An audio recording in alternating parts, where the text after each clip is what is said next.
Hola, ¿qué tal? ¿Cómo estáis? ¿Bajarán de precio los coches eléctricos?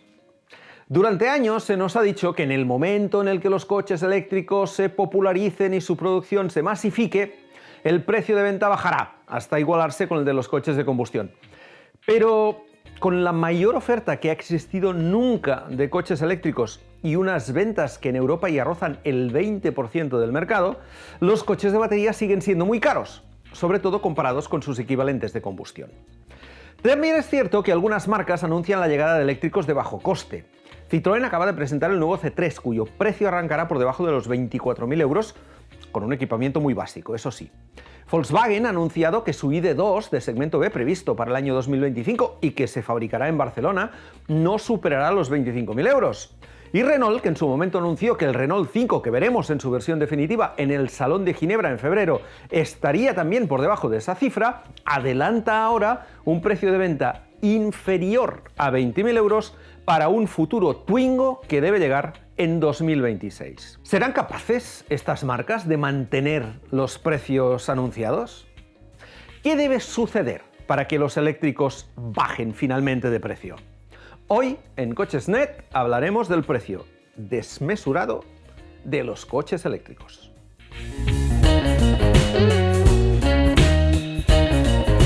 Vamos primero con la realidad de mercado. Si nos olvidamos de los cuadriciclos ligeros, rollo Citroën Ami, que cuestan 10.000 pavos, el coche eléctrico más barato es el Dacia Spring de 45 caballos, que arranca antes de Moves en 19.590 euros, un precio retocado a la baja tras el lanzamiento de la versión de 65 caballos. El Spring es un Dacia, por lo tanto es un coche desarrollado para que ofrezca solo lo imprescindible y pueda venderse al precio más bajo posible. Es un coche diseñado como modelo de gasolina para mercados emergentes y que se ha electrificado de manera sobrevenida, con una batería de 27,4 kWh, más pequeña que la de algunos híbridos enchufables, y una homologación para 4 plazas. Un coche del segmento A, justito en calidades, confort y equipamiento, con una sola estrella sobre 5 en el Euro NCAP, y válido como segundo coche urbano siempre que tengamos un cargador en casa. He dicho 19.590 euros. Un precio elevado para un coche que, si fuera de gasolina, con un motor de 65 caballos no costaría más de 12.000 euros, ya que, por ejemplo, el Sandero, más grande, mejor equipado y con motor GLP de 100 caballos, arranca en 13.790. El Dacia no es más barato porque no le hace falta. Las ayudas a la compra en vigor en la mayoría de los países de la Unión Europea le dejan en un precio de entre 12.000 y 15.000 euros.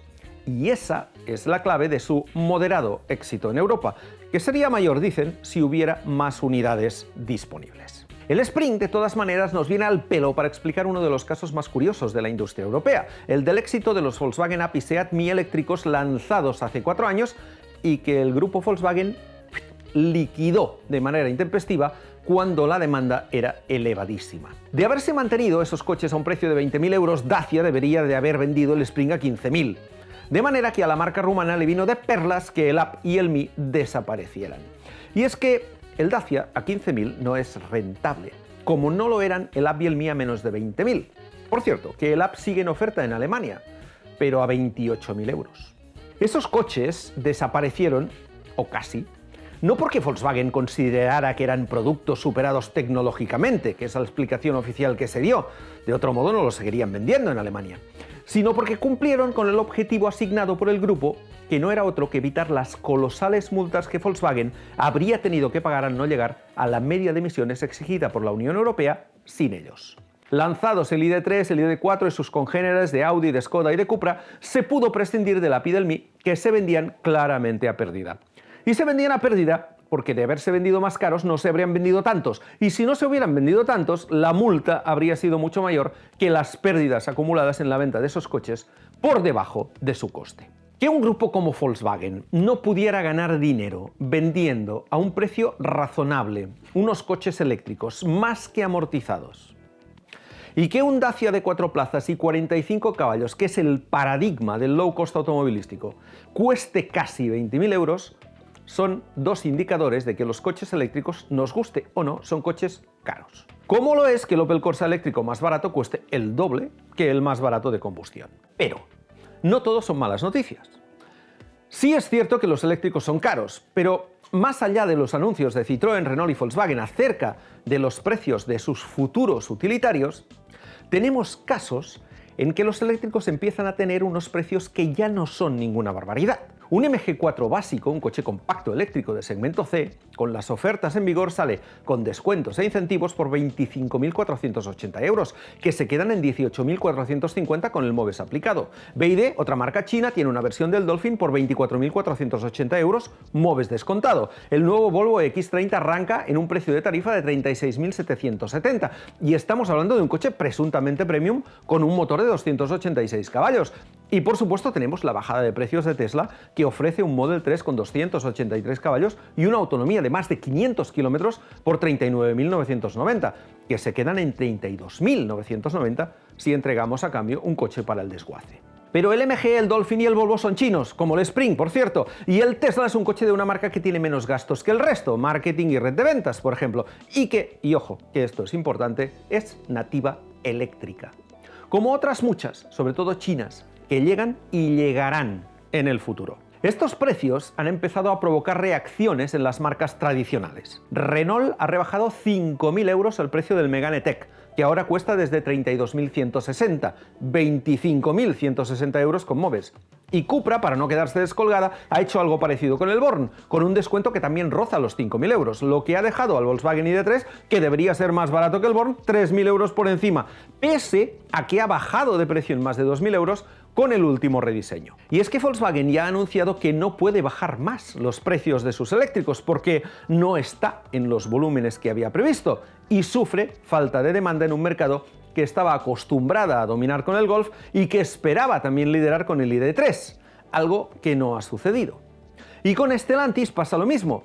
Pese a trabajar con plataformas multienergía teóricamente más asequibles, vende sus coches eléctricos a precios muy elevados, lo que lastra, evidentemente, sus ventas. Y es que el mundo del automóvil está viviendo una transformación muy profunda. Los que pensaban que la electrificación consistiría simplemente en la sustitución de un motor de combustión por un propulsor eléctrico estaban muy equivocados. La transformación a la que se enfrentan los grandes grupos automovilísticos que llevan más de un siglo fabricando coches de combustión es de unas dimensiones colosales, en serio. Hasta ahora, las marcas, digamos, tradicionales se habían limitado a ejercer de ensambladoras a la hora de fabricar coches eléctricos. Me explico. Cuando se trataba de entrar en el mercado de los eléctricos, pongamos por ejemplo el de Renault con el Zoe, los directivos tenían muy claro que ese modelo era totalmente complementario a su oferta de coche térmico y que por lo tanto había que recurrir a proveedores externos. Se compraba un motor a Continental o a Siemens y una batería a LG o a Panasonic y se montaba el coche del que con suerte se venderían entre 5 y 10.000 unidades anuales. Y la marca se colgaba la medalla verde y anunciaba que el futuro ya está aquí. Para lanzar el Zoe no hacían falta ni grandes inversiones ni sobre todo una transformación radical de la compañía como la que se exige ahora. Porque ahora la situación es diferente. Empujadas por la intransigente normativa de la Unión Europea decidida a imponer el coche eléctrico de batería a partir de 2035, las marcas deben convertir los coches eléctricos en su core business, es decir, en su principal ocupación. Y para eso no bastará con comprar motores y baterías a compañías ajenas. Las marcas de coches se diferencian unas de otras por el diseño y por las mecánicas. El diseño va a seguir siendo un elemento diferencial, pero para distinguirse de la competencia, a partir de ahora van a tener que desarrollar sus propios motores eléctricos, sus propias baterías eléctricas y su propio software de gestión, aunque sea aliándose con compañías tecnológicas no automovilísticas. Y van a tener que hacerlo porque hacer coches eléctricos se va a convertir a partir del año 2035 en la única posibilidad que tengan de seguir vendiendo coches en Europa. Por eso, primero Geely y luego Renault, curiosamente mediante un acuerdo con la propia Geely, han separado el negocio de la combustión del de la electrificación. Renault, por ejemplo, ha creado Horse para los coches de combustión y Ampere para los eléctricos. Y por eso Stellantis ha creado una sociedad llamada Automotive Cell Company, a medias con Total, con la petrolera, para desarrollar baterías propias y dejar de comprarlas a la china CATL. Y por eso Volkswagen anuncia una tecnología de baterías inédita para 2026 de la que no quiere dar detalles para evitar sustos. Y por eso Hyundai y Kia trabajan en motores en los cubos de rueda. Porque ahora hay que competir en campos totalmente nuevos y ante especialistas en el tema como Tesla o como las marcas chinas. Es evidente que en una industria tan compleja a nivel logístico y de desarrollo de producto, un fabricante no puede producir coches de combustión hasta 2035 y al día siguiente pasar a fabricar coches eléctricos. La transformación de una tipología de vehículos a otra implica adaptar todo el proceso productivo, reconsiderar los contratos de proveedores, buscar otros nuevos y, sobre todo, transformar los departamentos de desarrollo y de ingeniería en departamentos especializados en el desarrollo de coches eléctricos. Por este motivo, los ingenieros mecánicos que ahora mismo trabajan en los grandes grupos automovilísticos van a tener que ser sustituidos por nuevos ingenieros especializados en motores eléctricos, en baterías y en software. Y ojo, porque a un tipo que lleva 20 años desarrollando culatas, diseñando turbocompresores y creando inyectores, no se le puede poner a programar centralitas de recarga. Hay que fichar a gente nueva, a mucha gente nueva. Y en la producción sucederá algo parecido. Las actuales fábricas están pensadas para producir vehículos de combustión. Y aunque es cierto que muchas se han adaptado para incluir en las cadenas de montaje ya coches eléctricos, las inversiones necesarias para transformar líneas completas de vehículos de combustión a vehículos eléctricos son muy elevadas. Por otra parte, sobrarán plantas de motores térmicos y de cajas de cambios. Y habrá que construir nuevas fábricas para la producción tanto de celdas como de baterías completas. Y es que las marcas tradicionales deben transformarse para hacer mejores motores y baterías que sus rivales.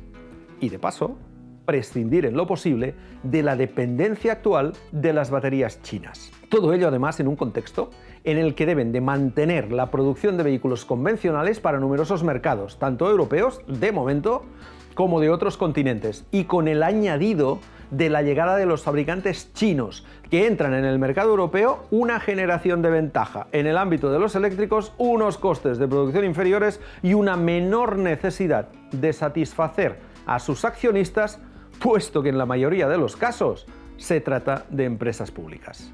Los grandes grupos automovilísticos deberán enfrentarse a todos estos cambios y deberán financiarlos, con, además, la incertidumbre generada por un mercado que no está siendo ni mucho menos tan receptivo a la electrificación como los responsables políticos habían previsto. En los mercados del norte y el centro de Europa la electrificación avanza, pero a un ritmo menor que el planificado, y en los países del sur y del este del continente las ventas de coches eléctricos siguen sin arrancar.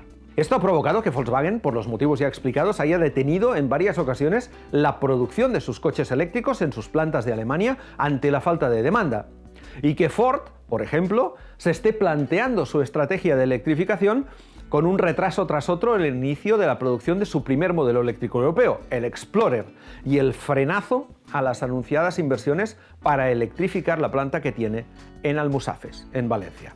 Va a ser muy difícil que la Unión Europea dé su brazo a torcer y se replantee el calendario de prohibición de los coches de combustión.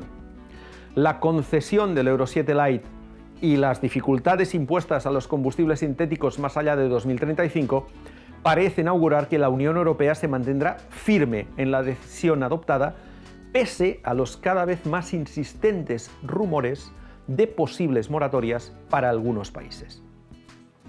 No hay duda de que la industria automovilística vive la que es posiblemente la situación más comprometida de su historia en tiempos de paz. Si los grandes fabricantes son capaces de transformarse en productores de coches eléctricos, rebajar el precio de los modelos e imponerse a los nuevos fabricantes que llegan de China, podrán asegurar su continuidad. De lo contrario, su futuro no es precisamente halagüeño, entre otras cosas porque el consumidor europeo ya ha demostrado, con el televisor que tiene en el salón de casa, con el ordenador con el que trabaja o con el teléfono que lleva en el bolsillo, que es lo bastante pragmático como para elegir lo que mejor le convenga, sin dejarse influir por historias centenarias plagadas, en este caso, de excelentes motores de gasolina. Es la ley del mercado, amigos, o tal como se están poniendo las cosas, la ley de la selva.